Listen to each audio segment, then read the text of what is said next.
Women work in cycles. Our hormones shift week to week. Our energy shifts, our mood shift, our creativity shifts. This isn't a weakness, it's our biology. The creative lifestyle is not cycle proof. It's linear. It runs on deadlines and gigs and auditions and invoices. It runs on when the opportunity lands, not when our bodies feel ready. We have to pay bills. We have projects that end suddenly. We have opportunities that fall through, and sometimes the big break shows up the same week we're exhausted, cramping, or barely holding it together hormonally. And that tension is very real. Some women are navigating endometriosis, PCOS, painful cycles, hormonal imbalances, and still expected to operate in a society that was largely built around male biology rhythms. Add to that the instability of creative work, inconsistent income, late nights, chronic stress, never knowing when the next check or gig is coming, and it can create even more disconnection between our bodies and the lives we're trying to build. This conversation matters because so many women and girls were never actually taught how their bodies work. We weren't given language for our mood shifts or energy fluctuations. We were told we were dramatic, too emotional, too sensitive, instead of being taught that our bodies are responding exactly as they were designed to. When you don't understand what's happening, you can't support it. Today's conversation is about understanding our hormones, learning to listen instead of overriding, and exploring how we can support our bodies holistically and intelligently while still pursuing meaningful work. I'm really glad that I don't have to carry this conversation alone, because while I can speak to the creative side of this, the deadlines, the stress, the instability, the pushing through, I am not a doctor and I don't want to pretend to be. So I'm really excited to have Dr. Gordon here with us. Hi, how are you? I'm doing good. Thank you for being here. Yeah, well, thank you for having me.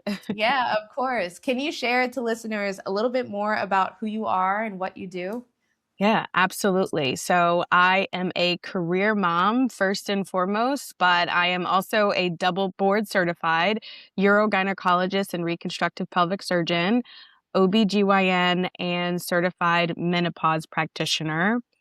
I also have specialized training in functional medicine, herbal medicine, sleep science, and nutrition coaching because I truly believe in holistic women's healthcare. And so I combined all of those skill sets, expertise in order to provide the care to women that I feel like they need and deserve. My goodness. The Yeah. list, your credibility, you just kept going. I know. Sorry. Yeah. Where Sorry, did not you no, sorry. don't apologize, but I was like, "That's so cool." I love that. Where did Yeah. you start your training at? Like, what was your first thing that you spent, like, trained in? Yeah. So after medical school, I went to residency for obstetrics and gynecology at Emory University. I went to medical school at Penn State.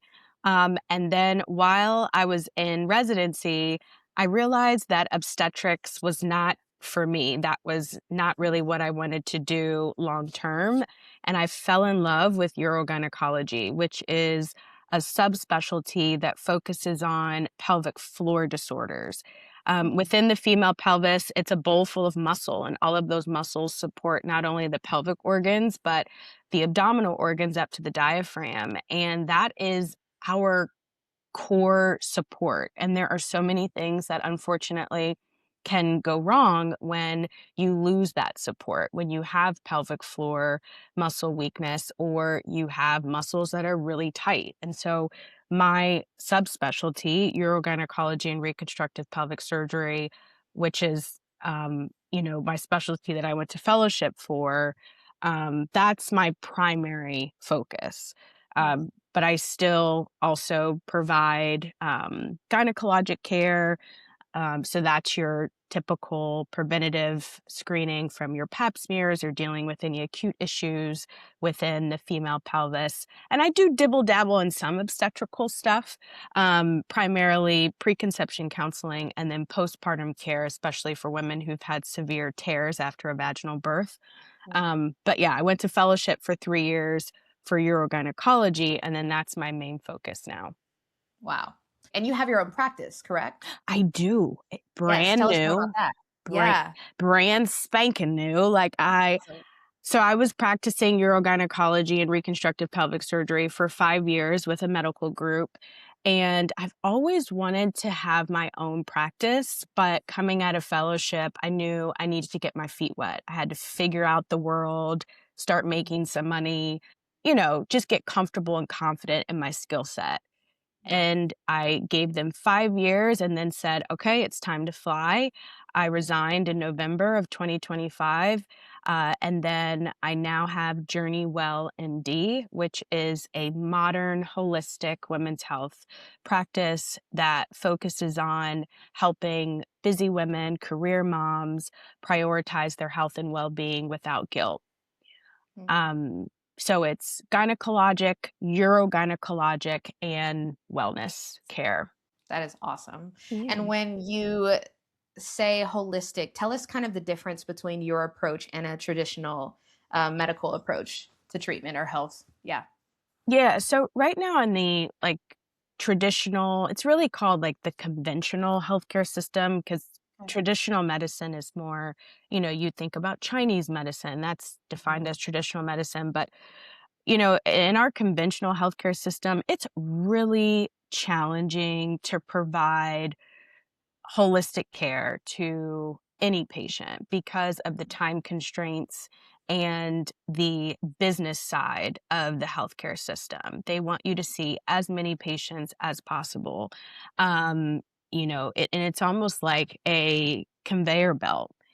Mm, And so you end up seeing what I found is I ended up seeing, women for the same thing over and over again because we just really didn't have the time to get down to the root issue.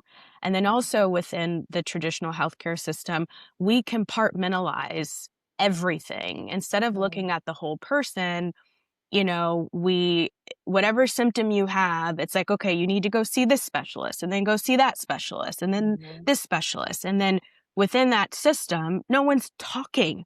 Like no Right. one's actually paying attention to what this specialist and that specialist said. Yeah. Yeah. Um, and so with Journey Well MD, I am focusing on the whole woman because something Mm, that's interestingly enough happening within your pelvis could be impacting what's going on in your brain, various organ systems. I'm not going to name all of yeah. them, just like whatever is going on, up top could be affecting down below. In a physical sense, the practice focuses on the whole person, but also the mental, emotional, spiritual, all of that also matters because I Wow. always say the mental manifests into the physical. So Mm, if you have, and I know we're going to talk about it, like a mhm, lot of pain conditions can end up affecting you mentally. And then that mental, um, whatever you're feeling mentally can then actually exacerbate the pain that you're feeling. mm, So my practice just focuses on you, not just your pelvis, not just your vulva, not just, yeah. you know, your bladder, but I'm Mhm, focusing on you and how mm, can we get you better? And then time. It's not rush visits. It's mm, personalized care. Um, and I'm in it for the long haul. How can I yeah. help you journey well through life rather than just dealing with this acute issue? That's so important. I have been on a journey to learn more about my own body and my hormones. And um, I actually was just recently diagnosed with endometriosis. And Mm. so, like, learning more and more about how, the whole of your life fully impacts your body, right? Like, how much you sleep, how much you eat, what you eat, how you move. How you are mentally, like you said, all of that directly impacts the body. And um, like you said, conventional medicine doesn't necessarily allow for all of that to be taken into account when given a diagnosis or something like that. So that's Mm. really cool that you've now started a practice that focuses on all of those things as well. Um, a lot of the people listening might not know a ton about the basics of the woman's body. Mhm. It's not necessarily taught in schools, sadly, and a lot of moms, because they weren't taught, also don't teach their children, and so it's a cycle of not knowing. And I think it's really great with this conversation and talking more about how the creative lifestyle can be impacted by what's happening in your body, to know the basics. So when it comes to the menstrual cycle, what is it? How long is it? What is happening in it? All of those things. Can you tell us the basics? Yeah, for sure. So, um, our menstrual cycle as a woman is for many women, they look at it as, your arrival into what's to become your journey through womanhood. Mm, Because that's really when your ovaries, they're alive, they're talking, and it's not really just your ovaries, but it's a whole miraculous connection between your brain, and then there's a gland called the pituitary gland, your adrenals, and then your ovaries, that whole beautiful cascade that communicates, so that you can start to develop into the woman that you're going to be emotionally, physically, mentally, so on. yeah, So I I feel like that was more of like a philosophical way to introduce it, but I guess I'm geeking out, like, because this is what I love I that. I love, but, Yeah. from a simplistic standpoint, it's really when the ovaries start to wake up, and the ovaries are the reproductive or, sex organ for a female. And the ovaries produce the most important hormones for a female, which is estrogen, progesterone, and testosterone. And so when your ovaries wake up, that's now when you start to have a menstrual cycle. And the menstrual cycle is marked by your period. So the duration can be anywhere from 28 to 35 days. It can range, but it's cyclic in that your period or your cycle is going to come around the same time for you every month, give or Mhm, take, a couple of days. mhm, And that is dependent on, or it relies on, your ovaries responding appropriately to your brain and your pituitary gland to produce the estrogen and progesterone that's necessary to make that happen. There's two phases, or I'd say there's three phases to your cycle. There's the follicular phase, which is dominated by estrogen. There's ovulation, which is a release of a dominant egg waiting to be fertilized by sperm, if you're trying to get pregnant. And then there's the luteal phase, which is dominated by progesterone. So I'll stop there. yeah. I love that. So what you're saying is a full menstrual cycle. I think a lot of people think their menstrual cycle is just when they bleed, but it's actually 28 days, 28 to 30 days, give Hmm. or take. And what is happening is there are main phases that happen throughout it. Like you said, the follicular, ovulation, luteal. Hmm. And then typically luteal is when you bleed, correct? So the beginning of your follicular phase is actually when you bleed. Ah, So I'd okay. say the follicular phase is the active phase. Hmm. So in the beginning, your estrogen levels are low Mhm. and your period starts. Okay. And the lining inside the uterus, that you shed to have your period, like that lining it's leaving, it's shedding. Yeah, yeah. And then as you're having your period, like you're bleeding, a dominant egg, because you have hundreds of thousands of eggs in your ovaries, there's a Mhm. dominant egg that's being selected to mature so that it can be released from the ovary, and that's ovulation. Okay. And then after ovulation is when you have the luteal phase, and that's actually the sleepy phase. Hmm. And your body is actually storing energy in preparation for possible implantation of a fertilized egg. Yeah, I would love to talk more about the energy within those different phases of the cycles. You Hmm. said luteal is typically the low energy phase. Does that Hmm. mean follicular is the well, if you're bleeding, it's still probably a little bit low, but then as estrogen rises again, is that when the energy comes back or what? Yeah, tell me more about that. Yes, exactly. What's going to allow that dominant egg to continue to grow is the rise of estrogen. So, initially in the beginning of your follicular phase, you're going to feel pretty crummy. I mean, most women do when they're on their period, whether it's Mhm. from, you're uncomfortable, you're irritable because of the bleeding, Mhm. and then your estrogen levels are also low. Mm. But then as your estrogen starts to increase, then you start to get your energy back. And right around the time of ovulation is typically when women feel their best because their energy is high and they're also aroused. Why? Mm. Because you've just ovulated and so you're like, "Ooh," your body's like, Right. "Okay, I'm interested. I want Mhm. something," Yeah. because there's an egg that's Right. available and it's trying to be fertilized. So around that Mhm. time, it's like the active, I'm feeling good phase, I have energy, but also Mhm. your estrogen is high and then your progesterone is also starting to increase. Yeah. But then after ovulation, your estrogen levels kind of stabilize and then progesterone takes over because Mm. if that egg is fertilized by sperm and as it starts to turn into an embryo, you need progesterone to actually stabilize the lining inside the uterus because I'll say estrogen is what's going to cause the lining of the uterus to grow. So in Mm. the beginning of the follicular phase, you have your period, you shed that lining.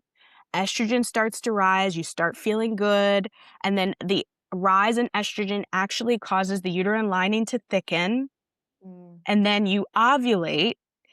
Then you come over to the luteal phase, progesterone starts to rise, estrogen starts to stabilize, and the progesterone stabilizes the uterine lining, but also progesterone is a sleepy hormone. It's a calming hormone. Mm. And it's physiologically or from an evolutional standpoint, that's when women want to rest. They Mm. want their energy kind of goes down. Yeah. Why? Because now you're trying to potentially have that embryo, if you were got pregnant, to implant into that uterine lining that was stabilized by the progesterone. And now you want to give all your energy to this potential embryo that's going to turn into a baby. And so during the luteal phase, some women can, I know me, I'm out. Yeah, I'm me like too. myself. Yeah. I don't want to do too much strenuous stuff is annoying. Mhm. I don't Mhm. feel like it. And so and that's why. It's because of Wow. the progesterone.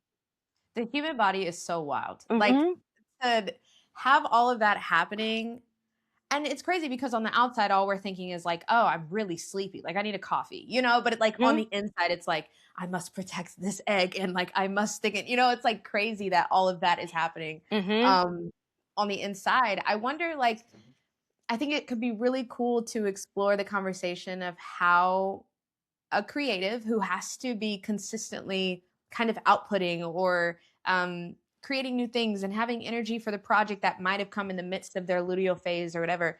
If like a woman is tracking their cycle, when can they expect to have maybe the most energy for creative opportunities or things of that nature? I know you said the luteal dips and we kind of get a little bit more energy in the midst of the follicular and ovulation phase. Mhm.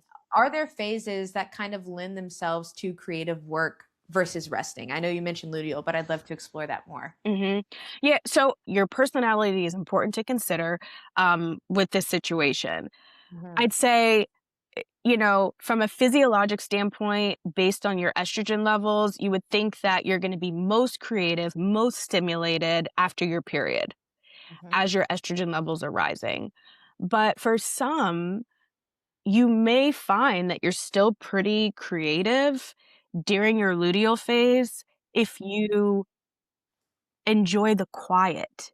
If you feel more aligned or more in tune with yourself When you're without the calm. noise, yes, and Yeah, you're yeah, yeah, yeah. calm and, Yeah. you're kind of by yourself in your own little cocoon. Um, Mhm. so I think it really just depends on, like, you and Mhm. how you function. Yeah. Um, but if you and then I also would say, where are you in the project? Are Mm. you trying to come up with an idea, Mhm. or are you trying to bring an existing idea to the finish line? Yeah. I think when you're trying to finish something, maybe your luteal phase is gonna be tough because you're gonna lack Mhm. motivation, but if you're trying to birth an idea, maybe that calm, quiet, that sleep is gonna help, Yeah. you know, m fire up your brain cells. So, it just Yeah. depends. That's such a good point because I think with a lot of creative product projects, sometimes you have to have reflection periods, right? It's like what's working and what isn't. And um, in your luteal phase, maybe that's like the time when like you journal or you're at home mostly and you're to yourself and you're reflecting a lot. And so it's like that would be a great time to have, kind of an audit on the creative project. And also, like you said, if you're extroverted, introverted, you might find yourself, getting energy for creative projects through people. And maybe your luteal phase isn't when you want to do that because you're wanting to rest and sleep and be to yourself. Mhm, And so maybe like follicular ovulation is like when you want to, like you said, birth a new idea because you're getting energy from all the people you're around, you're very high level, mhm, function. And so that is a really good point to kind of make sure you know yourself enough to know how you want to create and what type of environment you thrive in to create. I also wonder when it comes to creatives who are constantly creating and functioning and performing, they don't necessarily have the choice to say, it's my luteal phase. I'm going to, rest and recuperate. It's like, no, I have a show tonight and I'm in the midst of my luteal phase. What does that do to hormones to consistently be outputting energy even when your body may be telling you you need rest? Like, what does that do hormonally? mhm. Yeah, so one, I mean, burnout for sure, Mhm. and you're not it's gonna be very difficult for you to give your body the time it needs to rest and reset. Mhm. And so that's one thing that I, kind of forgot to mention earlier about my approach to medicine is Mhm. core wellness, like your Mhm. foundational wellness. And it's simple. And you mentioned it actually, Mhm. my core wellness framework is nourish, move, restore, connect. What you Mhm. eat, how you move, how you rest and restore, and how you connect with yourself and with others. And Yeah. so, and that's your core wellness is grounded in your what we call hormonal milieu. So, Mm. what your body likes, what it's used to when it comes to your balance of all of your hormones and how they work together. Mm. And so, if you are pushing, pushing, pushing, then one hormone that's going to be chronically elevated is cortisol. Mm. And cortisol is your fight or flight hormone. We all need it to survive. Cortisol wakes you up in the morning, it Mm. allows you to respond appropriately to acute stressors, issues, concerns. But if it's chronically elevated, then from a physiological standpoint, it's simply going to increase your risk of diabetes, heart disease, and Mm. cancer. Wow. Um, from how you feel, it creates chronic inflammation and your body is always fighting to source energy, and your body can only try to source energy for so long until it just peters out. You're just Right. on E.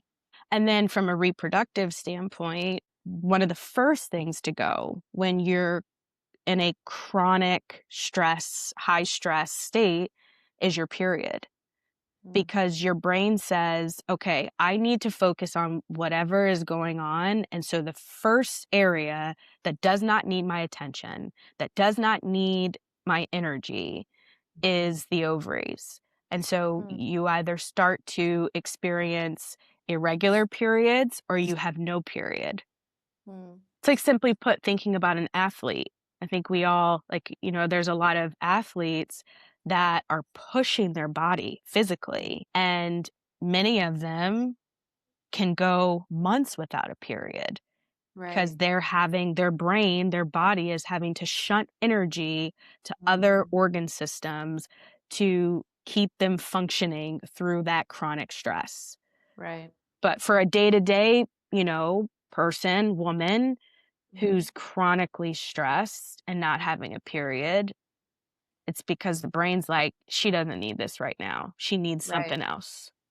It's so interesting that a woman's body will kind of give you alerts that something's happening. I think sometimes like we're so caught up in life that we might not even realize like our shoulders are constantly to our ears and we're like stressed, but it's like suddenly you lose your period and you're like, okay, something's off. So Mhm. what would be kind of a woman's like red flags happening in a woman's body that's saying something is there's no alignment here when it comes to my hormones, whether that's like cortisol or estrogen, progesterone. How can you tell from an outside view that something is not aligned in a woman's body when you might feel disconnected from it internally, if that makes sense? Yeah. I'd say number one is irritability. Mm, Your and how you cope with day-to-day tasks. If you typically don't have a short fuse and then all of a sudden it's very easy for someone to push your hot button, that's a mm, cue that mhm, something's not right. I'd also say simple things like your heart rate, mm, your the way that your body responds to temperature changes. That's a big sign. I think GI is another big one.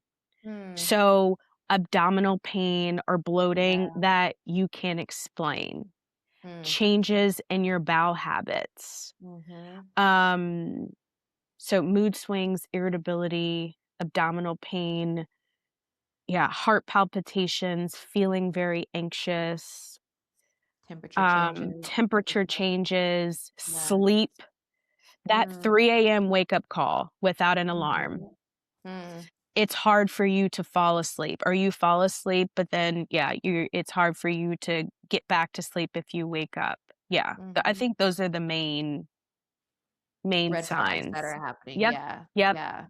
And I feel like those are always explained away, kind of in a way that doesn't actually connect to a woman's body. It's kind of like, oh, I had, too much coffee, so I can't go to sleep. But it's mhm, like a regular thing that's happening. Or it's like, I've always had hot flashes. I've always been cold.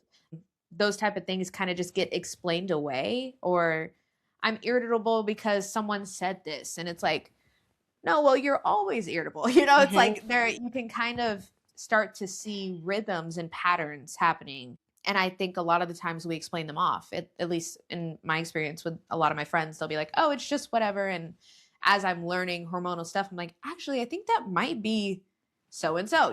So mhm, those are all really good signs to look out for mhm, when we are trying to learn more about women's bodies and the menstrual cycle and hormones. mhm, I think it's important to touch on kind of words that have kind of become I don't want to say trendy, but they are coming up more and more in society as we learn more about women's bodies.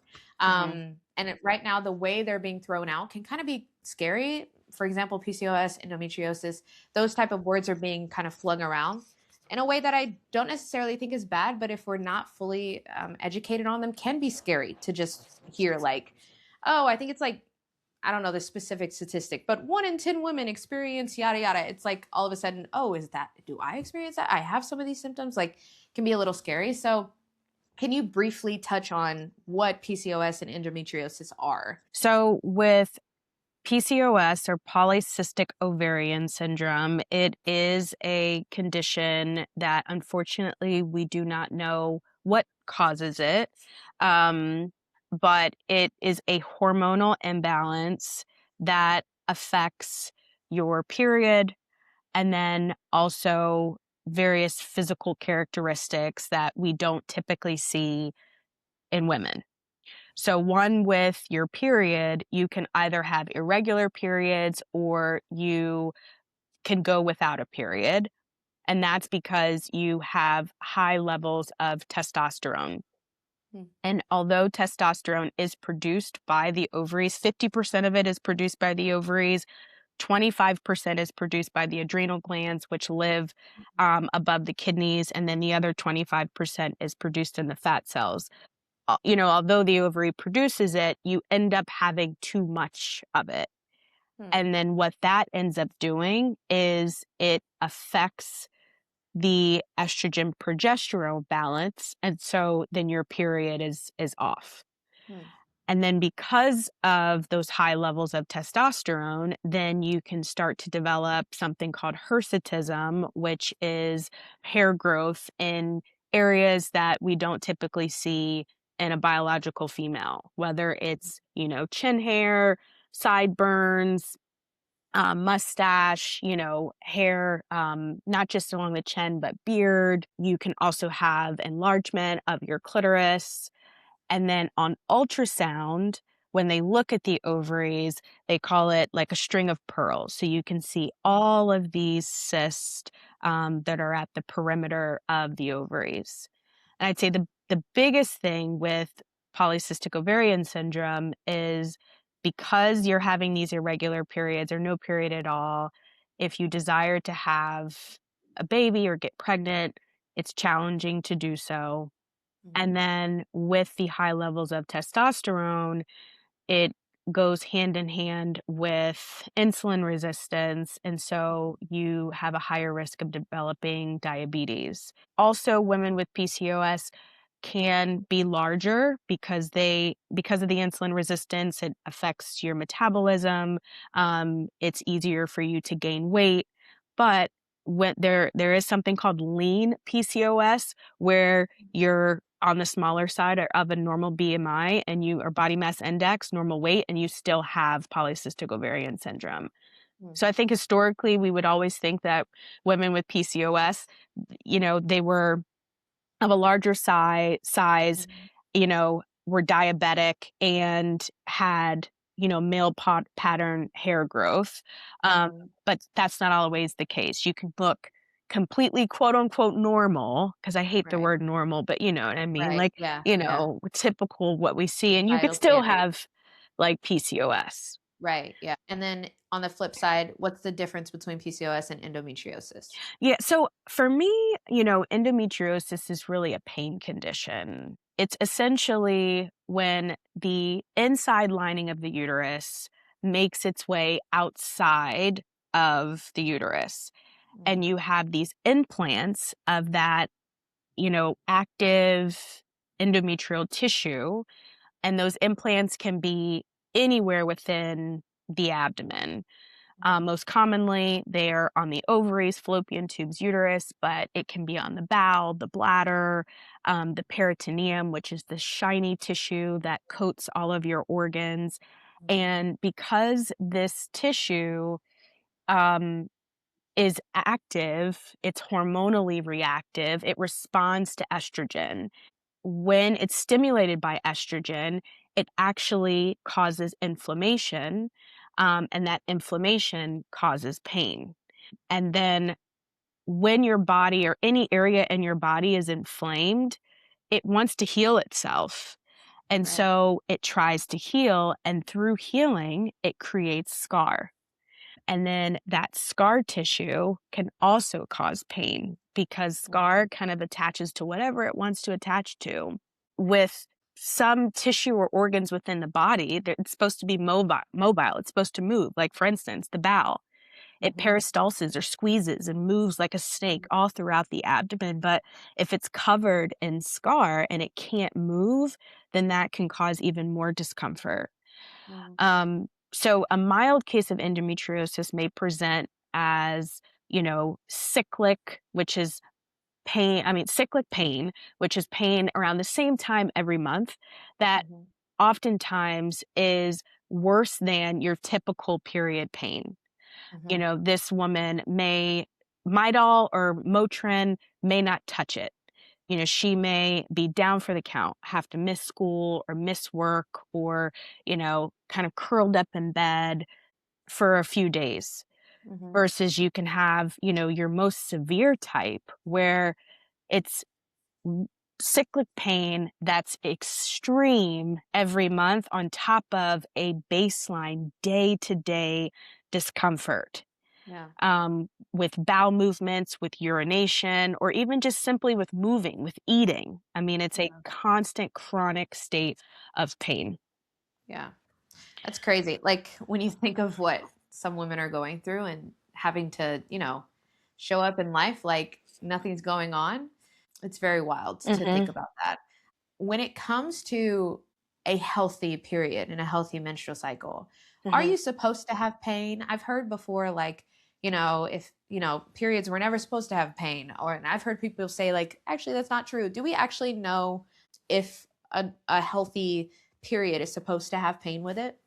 Yeah, I mean, there's going What I to be thought. some discomfort Yeah. because of it's called prostaglandin. So, Mhm. with estrogen and it causing that lining inside of the uterus to grow, there are nerves, there's all kind of inflammatory cells, and I'm not going to get like nerdy with Yeah. cytokines and IL-6 and all of that, but there's Mhm. just innately things within that lining and tissue that if it grows and it's inflamed, and so Mhm. it's going to cause pain. But, severe pain or Mhm. pain that doesn't go away with a heating pad and a little nonsteroidal anti-inflammatory like Advil, Aleve, Motrin, Mhm. that that's not normal. Yeah. Yeah. Um, yeah. Okay. Yeah. That's good to know. Um, how could a woman who has not been listening to their body and kind of feels disconnected from it, maybe, Mhm. how could they start to listen to their body again? Maybe when it tells them they need rest or they need food or like you said earlier, those signs that something's off hormonally. How can they start to listen to their body again? I'd say, like, trust what your body is telling you the first time. Because from a societal standpoint, we have been conditioned to think that we have to carry it all and we have to assume all of these roles and responsibilities. I think we are conditioned to think that we need to come up with an excuse for how we feel or diminish how we feel because we've got to get whatever the task is done, or Mm-hmm. this person, that person, they need us. But really, we need to put ourselves first and listen to our body the first time Hmm.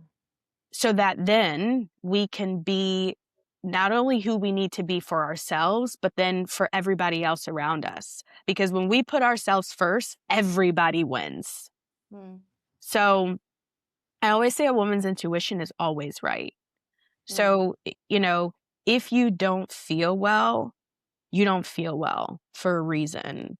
Yeah. And, I'm not saying to quit on whatever you're doing but recognize that you don't feel well, and so for that day, you may not be able to give the 150% because I feel Mm-hmm. like for women, our baseline, our effort is always better than 100%. our male Yeah. counterpart. So Yeah. today, you can't give 150%. You just need Yeah. to give 50, which is gonna be Right. better than your counterpart, and Yeah. that's okay. Yeah. Yeah, but listen, I totally agree. it's like what Oprah said, like, listen to, um or wait, darn it, what did she say? Wait. When someone tells you who they are, listen to them Oh, the listen to first them. time. And so Yes. that's what I say for yourself. When your body is saying like, blank so and so, help, Yeah. stop, wait, Yeah. hold on. Listen to her the first time. Listen. That's okay. Yeah. Yeah. 100%. Yeah, Right. yeah, yeah. And I think even it could be like a small voice. I think like sometimes we're expecting like, suddenly you faint and it's like, "Oh, I need to listen to my body." It's like, Hmm. "No, when you are feeling a little bit tired, listen. Like, Mhm. it's like, why push through? Like, listen to the small voice that's saying, I'm a little hungry. Go eat something. It's Mhm. like, don't push those little voices aside, because what ends up happening, I think, a lot of the times is we wait for the major symptom to happen. Like, we wait for Mhm. the period to go away. We wait for, um, for the fainting spells, or we wait for um, extreme hunger or extreme lack of sleep. Like, it should be the little things where it's like, actually, I don't feel like,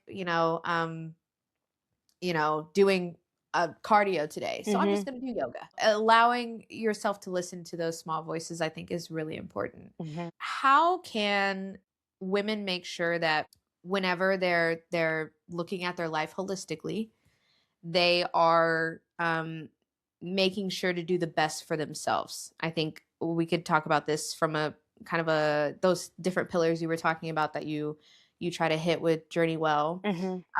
food, movement, sleep.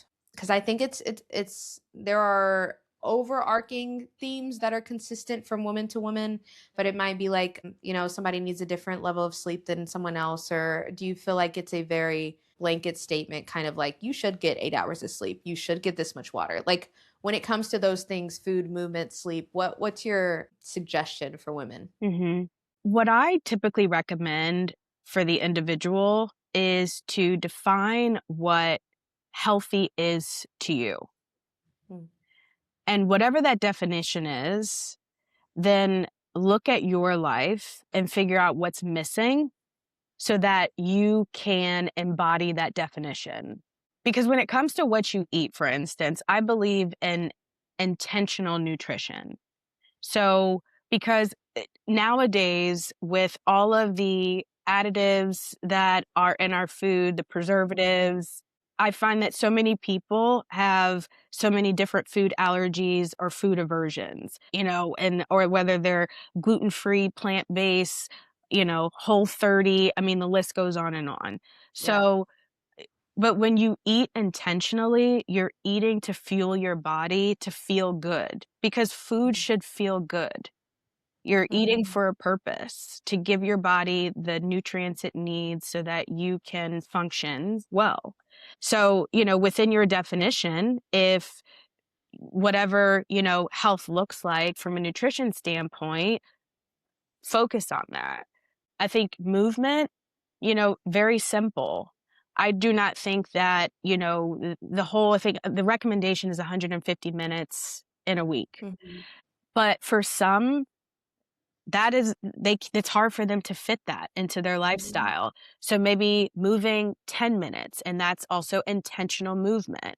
Not Mhm. just, okay, well, I went to the grocery store today. I did, I ran some errands and I walked from my car to the Mhm. store. That sounds all good, but I don't think that's enough. I think Yeah. intentional movement, set a timer for 10 minutes and do whatever feels good to your body and Mhm. try to get to 20 minutes to 30 minutes. Yeah. Um, and then you don't need to do CrossFit, but if you love CrossFit, fine. You don't need Right. to run a marathon, but if that's what you want to do, fine. But you do need to Mhm. move intentionally, get your heart rate up, um, for 7 minutes, 10 minutes, 15 minutes, 20 minutes, and stretch. And I'd say stretching, like joint mobility and strength training are Mhm. the top Mm. 3, because that's what's gonna help you in the long run. Mm. Having good mobility, in your hips is going to matter the most when you're 70 years old and you're trying to get up from your bed. Mm. Um, having strong bones when you're 70 years old and trying to move about is gonna matter, a Yeah. lot. From a sleep standpoint, the recommendation is 8 to 9 hours. Some places say 7 to 9 as well, but I think it's how restorative the sleep is. Mm. That's, what matters. Having Yeah. good deep sleep, going through all of the sleep cycles, that's what matters more. So ask yourself when you wake up, do you feel rested? Mm. Do you feel ready to wake up and start the day? Mm. Or are you dreading getting out of that bed? And if Right. that's the case, we need to reevaluate. I think it's very individualized and it really depends on what feels good to you. Yeah. And I think that's really important too, especially since health has kind of become trendy Yeah. in a way. It's like, oh, this supplement is gonna do it, and I found that sleeping this amount of time works, and you should eat this, and it's like this diet is the way to go, and this exercise is the way. There's always a new thing, right? Mhm. And I think especially if you're first starting the journey towards health for yourself, it can be so easy to be like, what is the right answer? It's like Mhm. there's so many options. I don't know where to start. This all feels very overwhelming.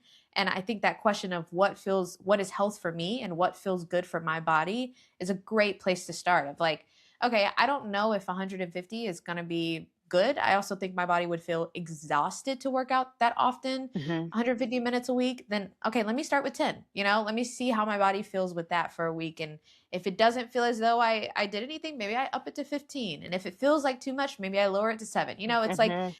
you kind of almost test your limits in a lot of different ways. It's like, all right, I'm going to sleep for 9. Okay, that felt like too much. I'm going to do 8.5. It's Mhm. like you kind of just have to feel it out and see, like you said, how your body feels and what feels good for you. I think that's a great recommendation, Mhm. especially in the society we're in, where it's just constant noise around health. Mhm. I feel as though the one thing that I would love to hear from you is, what would it look like for a woman to work with their cycle instead of against it, especially being in a male centered world. And like we said, the rhythms of a woman are different than the rhythms of a man. And what would you say? And this could be philosophical or actual practical, whatever you want, but I would just love for you to tell me what you feel like working with your cycle looks like. So, number 1, if you're working outside of the home, a 4-day work week, Mm, hands down. And that's actually been studied mm, overseas, and it's been shown to increase efficiency, productivity, overall happiness because wow. we spend more time working than we do enjoying life, leisure, and being at home. And Yeah. so um that's number 1. Women giving themselves more grace and realizing that it's okay to say no. And if we allow ourselves to say no more often, unapologetically, without Mm, over explanation, then it will allow us to be not only more of our authentic selves, but I think be more productive and mm-hmm, more successful in the long run. It is a fact that women take on more tasks that do not result in promotion mm, than their male counterparts. We overextend ourselves continuously mm, without reward. yeah. Yeah, so if we just said no more often, Yeah. especially when we don't have it in us, then I think we not only do ourselves, well, but those around us. I mean, that's powerful, because if you think about it, especially with the creative world, a lot of the things that we do and the work that we take on does not lead to an increase financially, career wise, relationally. We kind of just take it on because it feels like we have to, Mhm. or it feels like we'll look like we're doing better than we are, or getting further than where we might be currently. I know so many of my creative counterparts who will take jobs just because they feel like they need a job and not because it actually benefits them or fuels them creatively or financially or relationally. It's kind of just like, this is what you do. You take the job whether it benefits you or not because you have to work. It's like that's kind of just like falling into the rhythms of what society has told you or you feel like you have to do. And I think saying no means that, first of all, you're listening to your body and Mhm. you're listening to your mind to know that's not for me. That doesn't actually benefit me. That's not actually what I want. Mhm. It's taking a second to be like, I don't have the energy for this. I don't have the capacity. I don't. have the mental capacity or the time capacity Mhm. to actually do this. Or it's thinking, right now I'm prioritizing my health. My hormones are out of balance, and if I take this, they will be more out of balance. And so there's that practice of listening to your body and your mind to know when to say no Mhm. would then impact you across all levels, Mhm. financially, relationally, mentally, physically. Like, all of it would be impacted by your no. Mhm. And I think on the flip side, it's impacted by your yes, right? Like, whatever you say yes to is going to impact you health wise, and it's going to impact you um, financially and relationally. Like you Mhm. said, the mental impacts the body impacts the mental. Mhm. And whatever you do is impacting you mentally. And more than likely, especially as creatives, whatever we're doing is impacting us physically, because a lot of us are dancers and writers and performers, and all of that impacts the mind and the body. And so I think, like, for a first step for a lot of women who are, starting the journey of learning their body and being educated on it, that no is so important, Mhm. because it not only impacts, you know, your career and your finances, but it also impacts your health. And in saying no, you give yourself time to learn more about your body and what you need and Mhm. what you can say yes to that actually benefits you. So yeah, I think that's a great answer. So I've one thing to add though is I feel like some people, especially depending on their position, or I'm thinking, with creatives as well, they feel like they are not in a position to say no. So if you don't feel like you can just flat out say no, Mhm. provide an alternative suggestion, Mhm. because whether it's a no or it's another suggestion, it's going to help that other person maybe look at it in a different way, or have a different perspective. And because I'm just thinking of, for instance, with meeting times, um, a lot of times we're having to meet in the evening and Mhm. have these social hours and cocktail hours and stuff like that. And Yeah. I can't do that, whether Mhm. it's because I'm in my luteal phase and I feel like I've given Mhm. enough of myself during the day. I Yeah. just need to go home and relax, or now I have other roles and responsibilities. I've given enough of myself during the day. I need to go home and be a mom. So, you Yeah. know, you need to socialize, or you need to have that meeting. And so you can't Mhm. just say no, Right. but, "Hey, instead, can we do this?" And maybe that'll hopefully kind of open your team's eyes, and by proxy, it's helping you, Yeah. put yourself 100%. first. So, yeah. Yeah. I think that's awesome, because it is true. Like, a lot of artists, if you're like, you can only have it's best for you to do a 4-day work week. They're like, I currently do a 7 and I'm barely making ends meet. So it's like, okay, in the Mhm. midst of your 7-day week, what, like, let's think creatively. Let's think outside the box of how you can maybe make it work a little bit better for yourself. Like, I Mhm. think a lot of times we feel like there has to be a major overhaul. And it's like, my entire life needs to flip on its head so that I can be healthy. It's like, no, like, you can take a 1 degree closer to, like, that version of health that you have. Like, it's Mhm. like, what's 1 degree, what's one step that you can do that actually prioritizes you and allows for your health to be put a little bit higher Mhm. than where it was before. So that's a great point. Mhm. I think a lot of people feel as though, to your point, that they can't speak up for themselves, or they can't even ask for help. Mhm. I think a lot of women feel like they have to do everything on their own, and it's like, I carry the weight of the world on my shoulders, and I must help the people next to me, and this person relies on me, and I have to get this done, and I'm thinking of this long term. It's like juggling so many things. And I do want to say that it is never, ever, ever wrong, or dramatic to ask for help. I think it's very wise. I think it's very mature. Um, whether that looks like, asking someone for help on what tracking your cycle looks like, if it's adjusting your sleep and asking a partner or a friend to help with your kids or help with a project, like, changing how you fuel yourself with food. Maybe it's asking a dietitian to help with that, a nutritionist, like, there are so many different ways that you can ask for help, and working with someone to help your lifestyle look the way you want it to. And like Dr. Gordon said, what your version of health actually looked like is strength. And so if you're looking for support that kind of blends that medical expertise with the whole of a person approach, I highly encourage you to explore Dr. Gordon's work at Journeywell MD.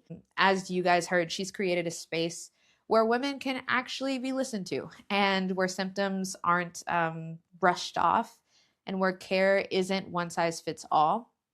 And so, Dr. Gordon, if people want to find you past this episode, where can they look for you? Where can they connect? Yeah. So my Instagram is JourneyWellMD. I have my website, which is www.journeywellmd.com. I'm on YouTube, same handle, JourneyWellMD. Thankfully, I was able to get it all. No, I was like, that's impressive. So it's easy. Just whether it's Instagram, YouTube, the World Wide Web, it's all JourneyWellMD. That's awesome. Yeah. And all of that info, if you didn't catch it, will be in the episode description. As always, I am so happy to learn with you. I am so happy to grow with you. And I will see you on the next episode of Suffering for Art.